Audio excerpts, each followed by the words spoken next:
여러분 살면서 기부스를 하신 적이 있으신가요? 보통 기부스 언제 하죠? 뭐 이제 팔이나 다리나 뭐 하다못해 손가락, 발가락 이런 것이 부러지거나 이제 금이 갔을 때 우리는 기부스를 합니다. 저는 이제 예전에 나무 계단을 이제 만드는 일을 한 적이 있었어요. 이제 그거 하다가 이제 큰 나무가 이제 손가락에 꽝 찌면서 이제 크게 이제 다친 적이 있었습니다. 이제 맨 처음에 이제 괜찮다가 너무나도 이제 안 되겠다 싶어가지고 이제 병원에 갔는데 이제 의사가 하는 말이 조금만 늦었어도 큰일 날 뻔했다고 하면서 조금만 늦었어도 이제 손톱이 이제 자라지 못할 뻔했다 이렇게 얘기를 했어요. 그래서 자 들어가세요. 얼른. 그래서 이제 손을 째고 이제 손톱이 빠지고 이제 그 치료를 했는데 이제 뭐 기부스까지는 아니더라도 이제 붕대를 이제 감았었습니다. 붕대를 감고 이제 한동안 이제 불편하게 지낸 적이 있어요. 근데 이제 결국에 이제 손톱이 빠졌는데 그 손톱이 빠지면서 저는 한 가지 이제 중요한 걸 알았는데 야, 손톱이 없으니까 동전을 줍질 못하더라고요. 동전을 주우려고 하는데 보니까 이제 손톱으로 탁 짚는 건데 손톱이 없으니까 동전 하나를 짚는 게 굉장히 어려웠습니다. 손가락 하나만 못 써도 우리는 매우 큰 불편함을 느끼게 되죠. 오늘 읽은 말씀을 보면은 신체의 일부가 아니라 온 몸을 쓸 수 없는 사람이 나옵니다. 바로 중풍병자죠. 중풍병은 우리가 다 잘 알다시피 이제 뇌혈관 장애로 생기는 뇌졸중입니다. 정도의 차이는 있겠지만 이 중풍병에 걸리면 이제 심한 후유증을 앓게 되죠. 몸을 잘 사용할 수 없으니 거동이 불편한 것은 물론이고 음식을 먹는 것도 쉽지 않고 심지어 말하는 것도 매우 불편합니다. 안타까운 것은 예후가 좋지 않아서 회복하는 것은 참 매우 어렵죠. 오늘 말씀에 나온 이 중풍병자는 그 증세가 매우 위중해 보입니다. 우리 한번 3절 말씀을 볼게요. 마가복음 2장 3절 말씀을 보니까 이렇게 나옵니다. 사람들이 한 중풍병자를 네 사람에게 메워가지고 예수께로 왔다라고 이렇게 되어 있어요.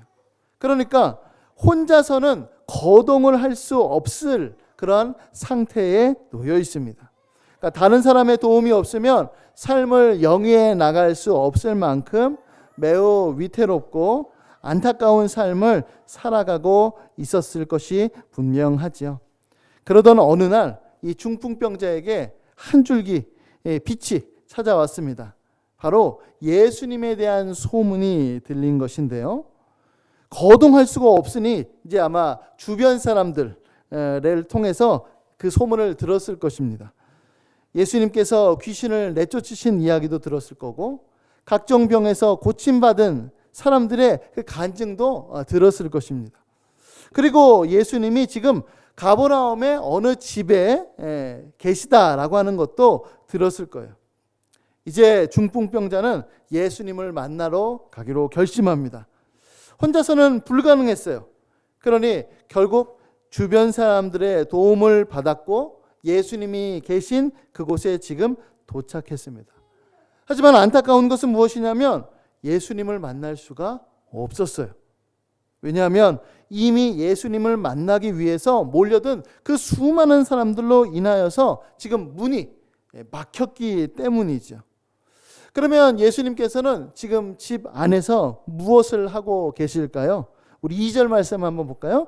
2절 말씀에 보면 많은 사람이 모여서 문 앞에까지도 들어설 자리가 없게 되었는데 예수께서 그들에게 도를 말씀하셨다라고 되어 있습니다. 여기서 도라고 되어 있는데 이 단어는 로고스, 그러니까 말씀이라고 하는 뜻입니다. 그러니까 우리 한글 성경에는 도를 말씀하셨다라고 되어 있는데 원문을 직역하면 말씀을 전하셨다 혹은 말씀을 설교하셨다라고 하는 의미가 되는 것이죠. 어떤 말씀을 전하셨을까요? 예수님의 사명이 하나님의 복음을 전파하는 것입니다. 하나님의 나라와 그곳에 들어가는 방법, 회개하고 복음을 믿는 것에 대하여서 아마 예수님은 설교하셨을 것입니다. 물론 여기에 모인 대부분의 사람들은 이적을 체험하기 위해 혹은 표적을 보기 위해서 왔을 것입니다. 그러나 예수님은 자신의 본분이 복음을 전하는 데 있기 때문에 그것을 지금 주력하고 계시는 거죠. 예수님은 말씀을 전하셨고 아마 주변은 오늘 지금 이 순간처럼 조용했을 것입니다. 그러던 그때 천장에서 이상한 소리가 지금 들립니다. 몇 명의 사람들이 지붕에 올라가서 천장을 지금 뜯고 있어요. 아니 도대체 누가 이런 말도 안 되는 일을 저질렀을까요? 4절을 보죠. 4절에 보니까 무리들 때문에 예수께로 데려갈 수 없으므로 그 계신 곳에 지붕을 뜯어 구멍을 내고 중풍병자가 누운 상을 달아 내렸다라고 말씀합니다. 그러니까 알고 보니까 아까 전에 왔던 중풍병자 그리고 그를 데려왔던 사람들이 지금 지붕에 올라가서 이 지붕을 뜯고 그 다음에 이제 그 사람을 이제 내리 달았던 것이죠. 물론 이제 예수님 당시에는 이제 집이 여러 종류가 있지만 이 집은 다락방은 없었던 것 같아요. 다락방이 없고 뭐 우리나라로 치면 뭐 초가집 정도 됐을 건데 이제 그 초가집 정도 됐을 건데 이제 그 지붕을 뜯기가 굉장히 용이했다 그래요. 그래서 이제 옛날 주석들을 보면은 이제 기와를 뜯었다 뭐 이렇게 표현하기도 하는데요. 그렇게 이제 지붕을 용이하긴 했지만 그러나 이거는 남의 집입니다. 자기 집도 아니에요. 그렇기 때문에 오늘날로 말하면 기물 파괴죄에 속하는 행동이었습니다. 그러나 예수님은 아무런 말씀도 하지 않았어요. 그들을 나무라지 않았습니다. 오히려 그들이 어떤 마음으로 행했는지 지금 예수님은 거기에 주목하고 계십니다. 5절 상반절을 보니까 이렇게 말씀하고 있어요. 예수께서 그들의 믿음을 보시고. 지금 주인 입장에서 보면은 이 사람들의 행동은 무례한 행동입니다. 그러나 예수님의 입장에서 보면 이들의 행동은 믿음의 행동이었습니다. 사실 보통 사람들이었으면은요, 그들처럼 행동하지는 못했을 거예요. 지금 중풍병자를 데리고 왔습니다. 그러니까 사람들이 꽉꽉꽉 채워져 있으니까 그 틈을 비집고 중풍병자를 데려간다는 것은 아마 불가능했을 거예요. 그러니까 이 사람들이 다 돌아가기를 기다리든지 아니면 안 됐나 보다 하고 돌아갔을 것입니다. 그러나 그들은 포기하지 않았습니다. 오히려 그들은 제3의 방법을 찾았습니다. 누구도 상상하지 못한 방법을 지금 택한 것이죠. 그들의 행동은 비상식적이고 몰상식한 행동이었지만 예수님께서는 그들의 믿음을 보셨습니다. 예수님께 가면 자신의 병이 그리고 이 친구의 병이 고침받을 수 있다라고 하는 그 확신. 그렇기 때문에 온 사방이 막혔어도 거기서 멈추지 않는 용기를 그들이 보여주신 것이죠. 그거를 예수님께서는 보셨습니다. 그러자 예수님은 놀라운 말씀을 하십니다. 우리 다시 5절 말씀을 보죠. 5절에 뭐라고 되어 있냐면 예수께서 그들의 믿음을 보시고 중풍병자에게 이르시되 작은 자야 내 죄 사함을 받았느니라고 말씀합니다. 문맥상 보면 예수님께서 중풍병자의 병을 고쳐 주시는 장면이 나와야 할 것 같은데 지금 예수님은 죄 사함을 선언하고 계십니다. 여기서 우리는 오늘 본문의 핵심이 무엇인지를 확인하게 되는데요. 제가 오늘 설교를 통하여서 어떤 예수님을 만나야 되는지 발견해야 되는지가 확인됩니다. 바로 예수님은 죄를 사하시는 분, 죄를 사하시는 권세를 가지신 분이다라고 하는 겁니다. 성경에는요, 예수님께서 행하신 수많은 기적들이 있습니다. 그러나 마가복음이 그리고 다른 복음서들이 이 기적에 주목하는 이유는 바로 무엇이냐면 예수님은 하나님이시고 그분에게는 죄사함의 권세가 있으시다라고 하는 것을 알리기 위하여서 이 기적을 주목하는 것입니다. 이 말씀을 통하여서 두 가지 중요한 교리가 확인되는데요. 첫 번째는 무엇이냐면 바로 질병의 원인이 죄에 있다는 사실입니다. 예수님은 지금 모든 병의 근원인 죄를 제거하셨다라고 지금 말씀하고 계시죠. 사실 우리는 질병의 원인인 바이러스, 세균 혹은 기타 다른 원인에 있다라고 생각합니다. 물론 이거는 틀린 말이 전혀 아닙니다. 우리가 지금 이제 코로나 바이러스 이제 다시 유행하고 있는데 코로나에 걸렸다라고 할 때도 이 코로나 바이러스에 의하여서 코로나가 걸리고 또 지난주에 살펴봤던 나병, 이 나병 역시도 나균이라고 하는 이 세균에 의하여서 이제 나병이 걸리죠. 그러나 예수님은 그거보다도 더 근원적인 것에 대하여서 지금 말씀하고 계시며 그 근원적인 죄를 제거하셨다라고 말씀합니다. 우리가 겪는 죽음, 그리고 그것의 전조 현상인 질병의 원인인 죄를 지금 말씀하고 계십니다. 먼저 우리는 이 교리를 살펴보기에 앞서서 질병과 죄에 대한 잘못된 관념부터 제거할 필요가 있습니다. 당시 유대 사람들은 어떤 생각을 가지고 있었냐면요. 어떤 사람이 이제 중한병에 걸렸어요. 중한병에 걸렸으면 이 사람은 중한 죄를 지었다. 이와 같은 관념을 가지고 있었습니다. 우리 누가복음 13장 말씀을 한번 볼까요? 우리 인용 구절. 누가복음 13장 3절과 4절 말씀. 우리 한번 다 같이 읽어볼까요? 자, 시작. 또 실로암에서 망대가 무너져 치어 죽은 18사람이 예루살렘에 거한 다른 모든 사람보다 죄가 더 있는 줄 아느냐? 너희에게 이르노니 아니라 너희도 만일 회개하지 아니하면 다 이와 같이 망하리라. 지금 예수님께서 하신 이 말씀은 누가복음에만 기록되어 있기 때문에 다른 성경이나 다른 어떤 이제 유대 역사가의 글에는 이제 나오지 않습니다. 그래서 구체적으로 어떤 사건이 일어났는지 이게 알 수가 없어요. 그러나 문맥상 이 실로암이라고 하는 이 장소에 망대가 무너졌습니다. 망대가 무너지니까 큰 사상자가 발생한 거죠. 그리고 그 중에 압사된 사람이 18명으로 지금 집계가 되었다고 합니다. 너무나 끔찍한 사건을 바라보면서 사람들은 뭐라고 생각했냐면 저 사람들 끔찍하게 죽은 걸 보니까 아마 끔찍한 죄를 지었을 거야. 지금 그렇게 생각을 하고 있다는 거예요. 그것이 그 시대를 살아가는 사람들의 어떤 관념이었다는 거죠.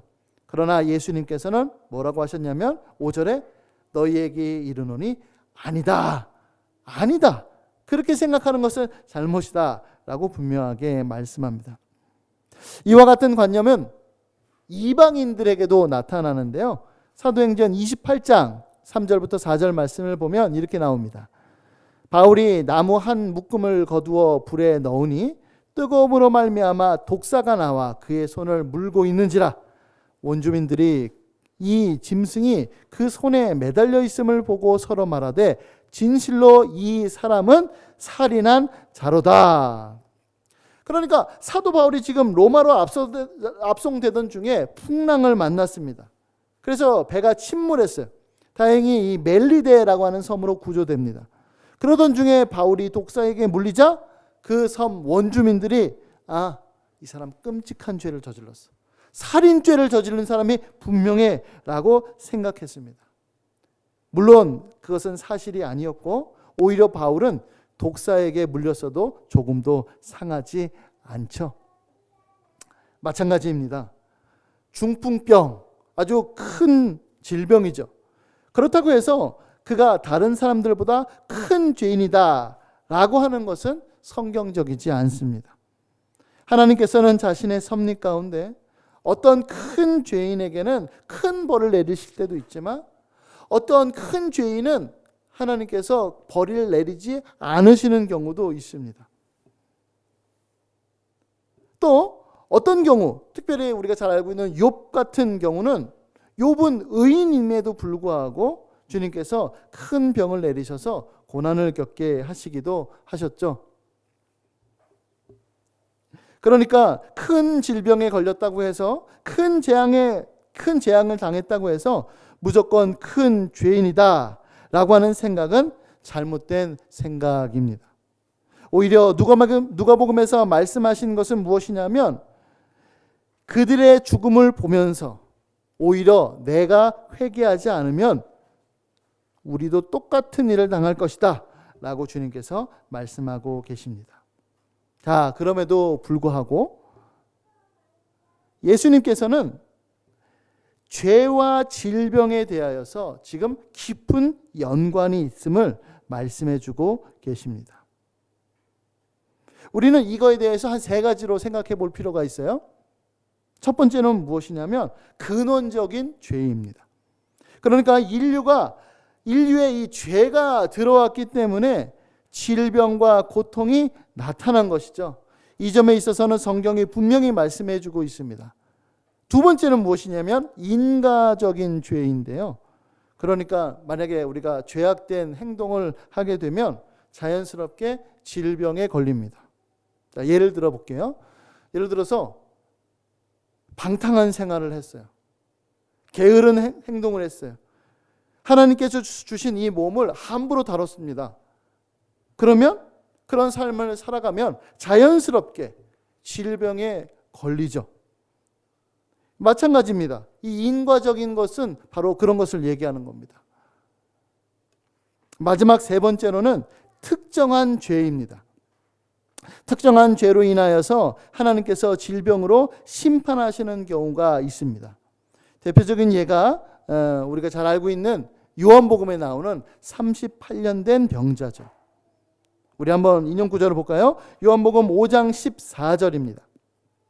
우리 한번 같이 읽어보겠습니다. 시작. 그 후에 예수께서 성전에서 그 사람을 만나 이르시되 보라 내가 나았으니 더 심한 것이 생기지 않게 다시는 죄를 범하지 말라 하시니, 이 말씀을 통해서 알 수 있는 것은 적어도 이 38년 된 병자가 어떤 죄인지는 모르지만은 어떤 특정한 죄로 인하여서 병에 걸렸음을 우리는 확인할 수 있습니다. 이 사람 외에도 여러 사람들이 성경에 나오죠. 모세의 누이 미리암, 그는 모세를 대적했습니다. 하나님 앞에 범죄했어요. 그러자 나병에 걸렸죠. 그리고 모세의 기도를 통하여서 그 나병이 나았습니다. 그러니까 이제 성경은 이 죄와 질병이 밀접한 관계가 있다라고 하는 것을 분명하게 얘기해 줍니다. 물론 중풍병자의 경우에 첫 번째 근원적인 죄인지, 두 번째 인과적인 죄인지, 세 번째 특정한 죄인지 그를 알 방법은 없습니다. 그럼에도 불구하고 예수님께서는 이 사람이 죄로 인하여서 이처럼 심한 질병과 깊은 비탄에 빠지게 됐다는 것을 알고 계셨습니다. 지금 예수님은 이 중풍병이라고 하는 어떤 현상뿐만 아니라 그 병의 원인인 죄를 제거해 주신 것입니다. 여러분, 요즘은 이 죄라고 하는 말을 금기시하고 있는 것 같아요. 풍토가 그렇습니다. 풍토가. 그래서 특별히 이 질병에 대하여서 이거는 이제 죄 때문이다라고 말하면 이제 큰일 납니다. 이거는 예전에는 사실 그렇지 않았어요. 예전만 하더라도 어떤 사람이 이제 병에 걸리거나 꼭 이제 기독교인이 아니어도 큰 병에 걸리거나 큰 사고를 당하면 야, 저거 천벌 받았다, 이런 표현들을 많이 했습니다. 그러나 언제부턴가 이런 표현을 하면은 안 되는 사회적인 분위기가 오자 그것이 교회 안으로까지 침범해서 우리 안에서도 어떤 사람이 병에 걸리거나 어떤 사람이 다치거나 하면은 죄에 대해서는 절대로 얘기하면 안 되고 오히려 더 그 사람을 위하여서 위로해 주는 말을 해야만 합니다. 물론 그 사람을 위로하고 그 사람에 대하여 그 사람의 병을 낫게끔 하는 데 있어서 기도해 주는 거 너무나도 당연하죠.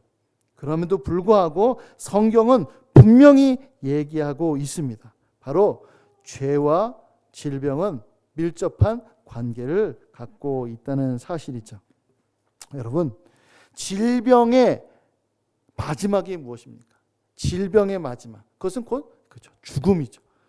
우리가 이것을 잊지 말아야 합니다. 그러니까 사람들이 인정해요. 죽는 것은 죄 때문이다 라고 하는 건 인정하는데 병에 걸린 것은 죄 때문이다 라고 하는 것을 인정하지 않으려고 합니다. 이거는 뭔가 우리 안에 모순이 있는 거예요. 앞뒤가 안 맞습니다. 그리고 예수님께서 십자가에서 돌아가신 그 사건이 죄로 인하여서 죽으셨는데 그 죽으신 사건을 일부만 인정한 꼴이 돼요. 자, 우리 마태복음 말씀을 볼까요? 마태복음 8장 16절부터 17절 말씀.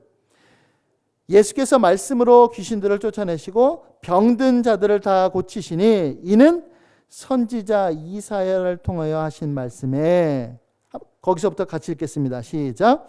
우리의 연약한 것을 친히 담당하시고 병을 짊어지셨도다 함을 이루려 하심이더라. 아멘. 여러분, 이거는 예수님의 고난과 십자가를 말씀하시는 것이죠.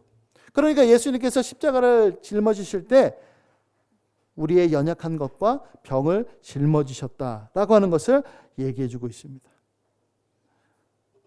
이 사도 마태가 언급한 이 이사야 선지서 그 내용을 직접 인용하면 이렇죠. 이사야서 53장 4절 말씀. 그는 실로 우리의 질고를 지었다라고 되어 있습니다. 여기서 말하는 질고가 뭐죠? 질병으로 인한 고통. 질병으로 인한 고통을 주님께서 친히 담당하셨습니다. 그러니까 예수님은 우리의 질병뿐만 아니라 그로 인한 고통까지도 담당하시기 위해 고난받으시고 십자가에서 죽으신 것이죠.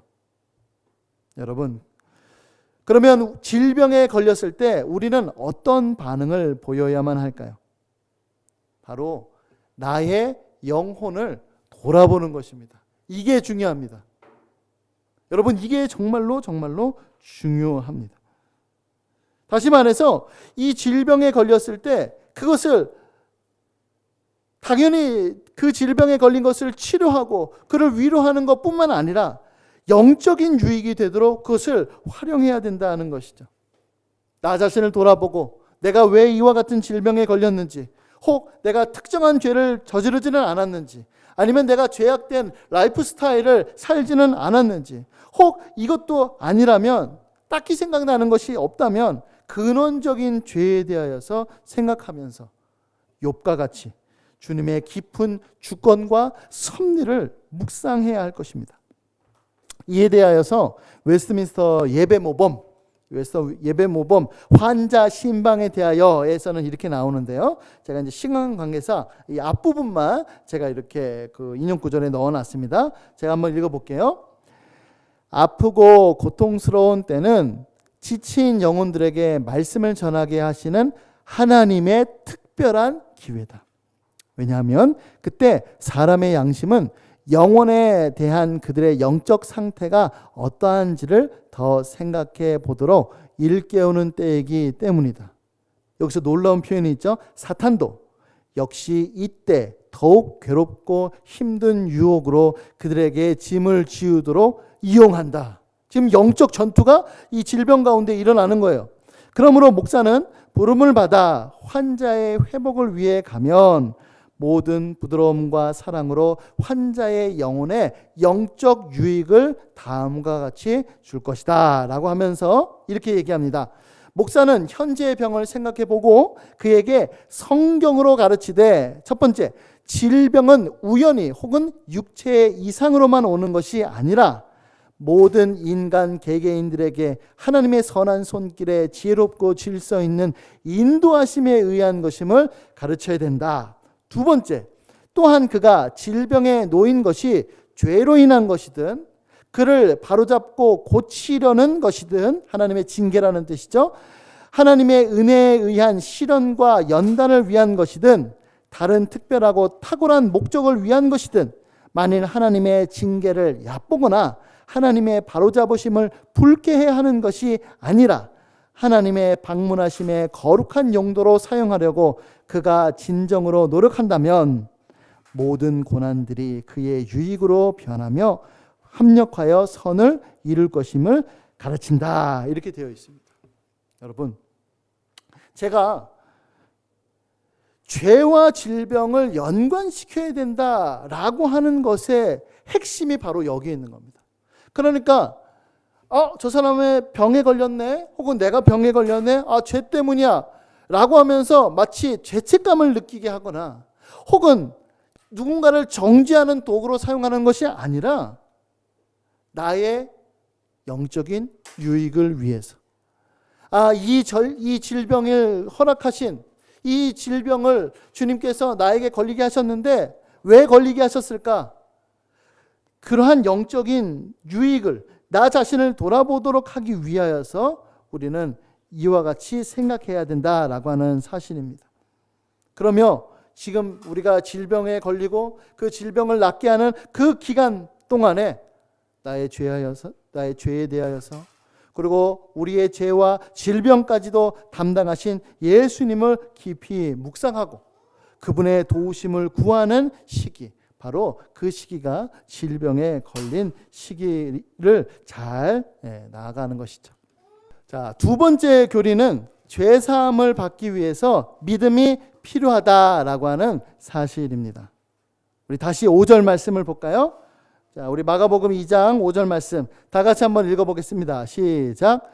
예수께서 그들의 믿음을 보시고 중풍병자에게 이르시되 작은 자야 내 죄 사함을 받았느니라 하시니, 우리는 이 말씀을 주의해서 살펴봐야만 하는데요. 왜냐하면 마가복음에서 지금 처음으로 등장한 단어가 있습니다. 바로 믿음입니다. 이 믿음으로 말미암아 죄 사함을 받았기 때문이죠. 물론 이 구절은 난해 구절입니다. 정말로 난해 구절이에요. 왜 그러냐면 예수님께서 중풍병자 한 사람의 믿음만 보신 것이 아니라 그들의 믿음을 보셨다라고 이렇게 말씀하기 때문입니다. 그러니까 그들의 믿음을 보셨는데 중풍병자의 죄를 사하셨다, 지금 이렇게 말씀하시기 때문에 난해 구절이죠. 성경을 보면은요, 예수님께서 질병을 고치실 때든지 아니면 귀신을 내쫓으실 때든지 꼭 본인의 믿음이 아니어도, 다시 한번요, 본인의 믿음이 아니어도 고치신 경우들이 많습니다. 예를 들어서 수로보니게 여인, 그 여인이 예수님께로 찾아오죠. 딸에게서 귀신을 내쫓아달라고 요청합니다. 주님께서 그녀의 청을 들어주셨는데 그 딸 아이는 심지어 예수님과 엄마랑 같이 오지도 않았어요. 딸은 저 집에 있었습니다. 그러니까 예수님께서 수로보니게 여인의 그 청을 들어주신 것은 그 딸이 아니라 엄마의 믿음을 보시고서 고쳐주신 것이죠. 회당장 야이로의 딸을 살리실 때도 마찬가지였고 백부장의 하인을 고치실 때도 마찬가지였습니다. 그러니까 환자, 그러니까 병자의 믿음이 아니라 그 병자를 고쳐달라라고 했던 그 사람의 믿음을 통하여서 주님께서 고쳐주셨습니다. 그러나 죄사함의 경우는 다릅니다. 만약 누군가의 믿음으로 타인의 죄사함을 받을 수 있다면 우리는 다시 중세 로마 카톨릭으로 돌아가는 것이죠. 성경은 그것을 가르치고 있지 않습니다. 오직 자신의 죄는 자신의 믿음으로 용서를 받습니다. 이것이 성경의 가르침이죠. 그러면 왜 예수님께서는 그들의 믿음을 보시고 중풍병자의 죄사함을 받았다라고 선언하셨을까요? 이거에 대해서 종교개혁자 칼빈의 주해가 가장 합당해 보입니다. 그러니까 이런 거예요. 한번 잘 들어보세요. 그러니까 이제 우리는 이제 하나님께 기도하는데 누굴 위해서 기도하냐면 불신자들을 위해서 기도해요.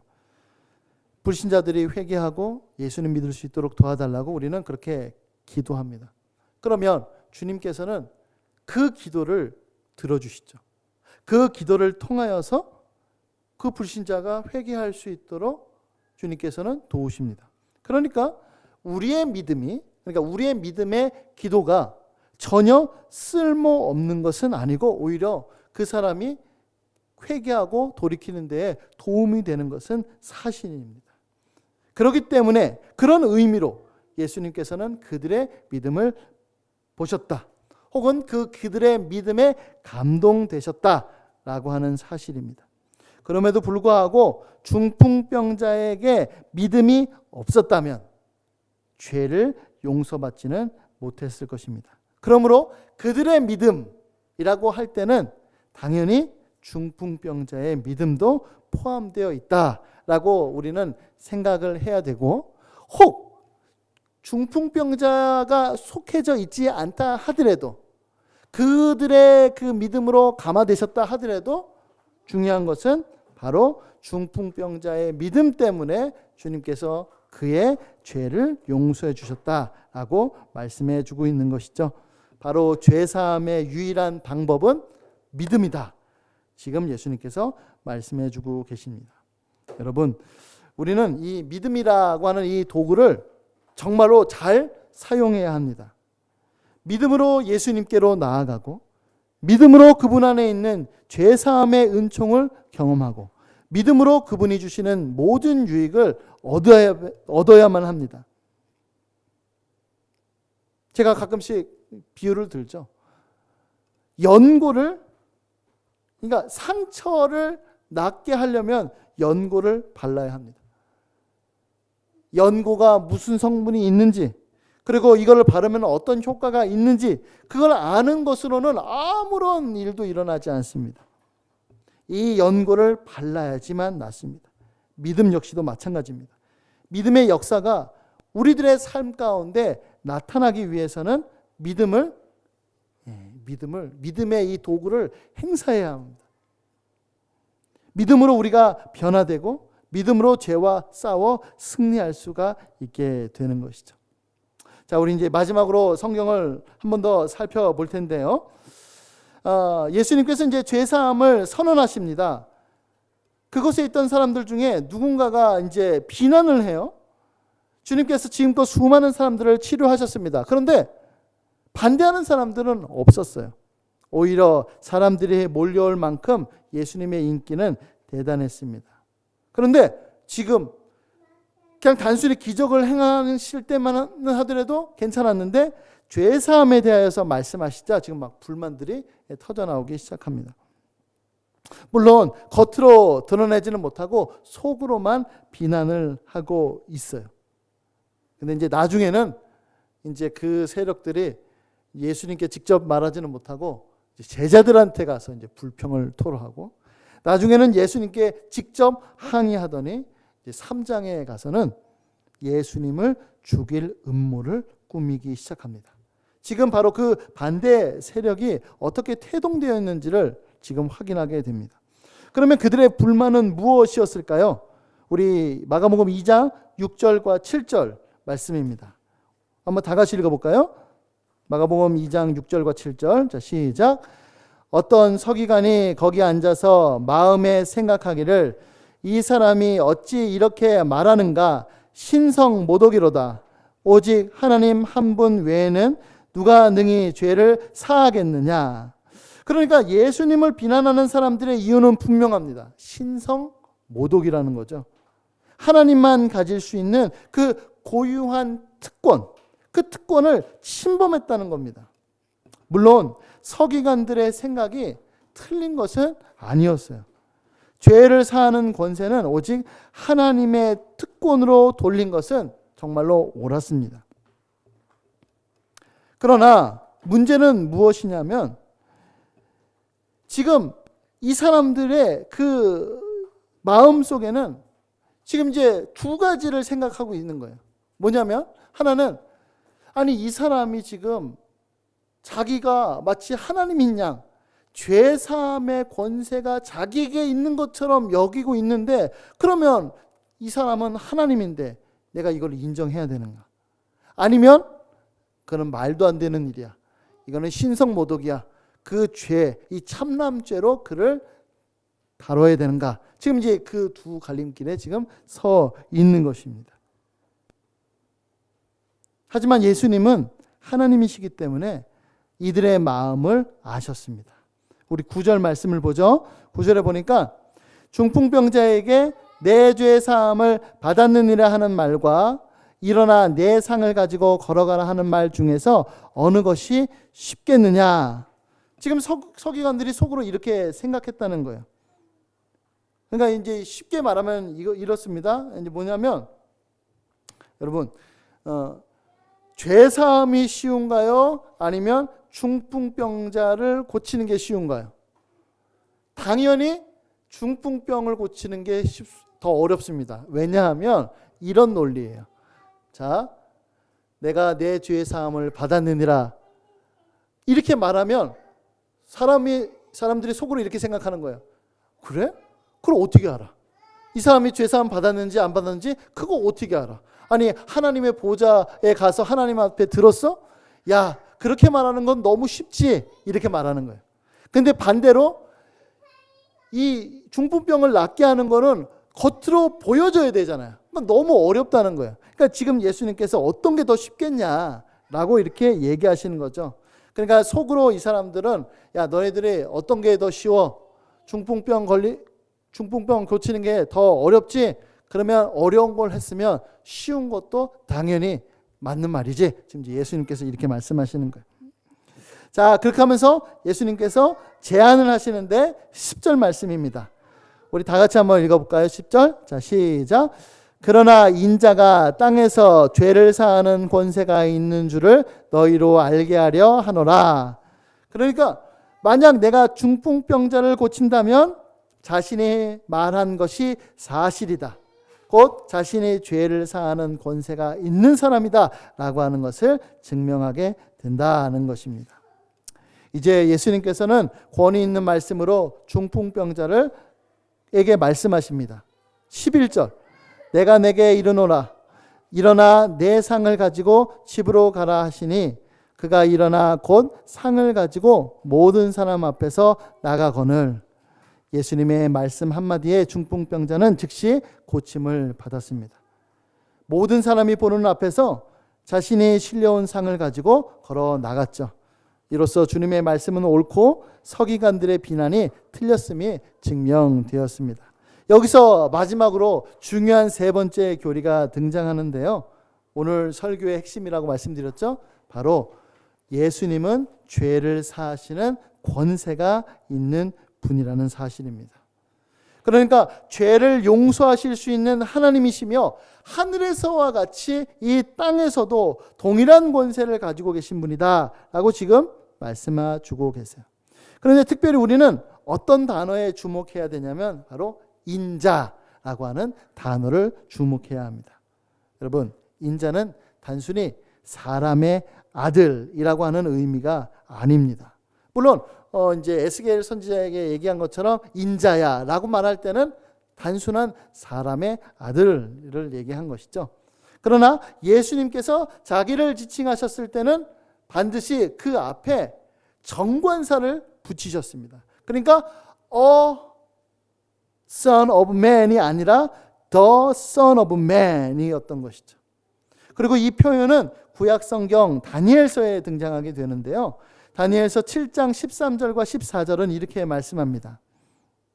내가 또 밤 환상 중에 보니 인자 같은 이가 하늘 구름을 타고 와서 옛적부터 항상 계신 이에게 나아가 그 앞으로 인도되매 그에게 권세와 영광과 나라를 주고 모든 백성과 나라들과 다른 언어를 말하는 모든 자들이 그를 섬기게 하였으니 그의 권세는 소멸되지 아니하는 영원한 권세요 그의 나라는 멸망하지 아니할 것이니라. 아멘.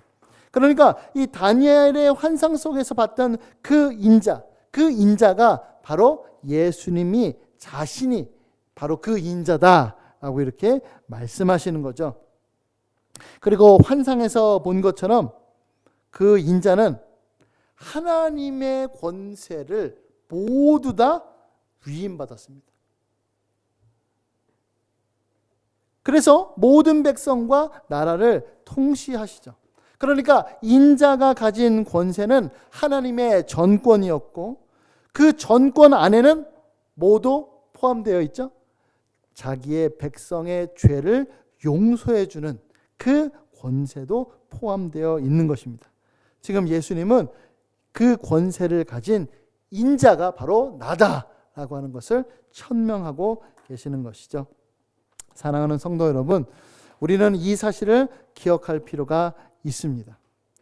우리는 어떤 예수님을 만나야 되냐면 바로 죄사함의 권세를 가지신 예수님을 만나야만 합니다. 나의 죄를 대신해서 고난받으시고 죽으신 그 예수님을 우리는 깊이 생각해야 하죠. 이것이 바로 기독교의 시작이고 기독교의 기초이고 기독교를 지탱해주는 기둥입니다. 그래서 이제 많은 사람들이 요즘에 이제 위로가 많이 필요한 시대잖아요. 그러니까 예수님의 위로를 생각하면서 예수님께서 위로하시는 그 위로만을 자꾸 가려고 하는데 그렇게 하면은 예수님을 만날 것 같지만 실제로는 만날 수가 없습니다. 왜냐하면 예수님의 위로는 어떤 것부터 시작되냐면 바로 죄 용서부터 시작되기 때문에 그래요. 그러니까 예수님을 만나는 첫 번째 만나는 우리가 예수님을 처음 만나는 그 시작이 바로 죄 용서함. 거기서부터 예수님을 만나는 것입니다. 그 예수님을 만나고 그 죄사함의 기초에 의하여서 세워지는 위로, 격려, 지혜 거기서 이루어지는 것이죠. 요즘 기독교인들이 여기저기서 욕을 많이 얻어먹고 있습니다.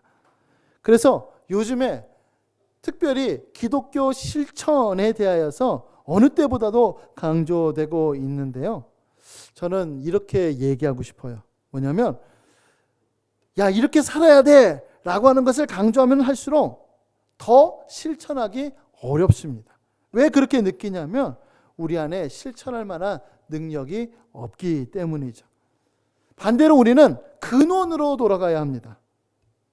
그러니까 우리는 어떻게 살 것인가 그것을 위하여서 예수님께서 우리를 위하여서 무슨 일을 하셨는가 거기에 우리는 주목해야만 하는 것입니다.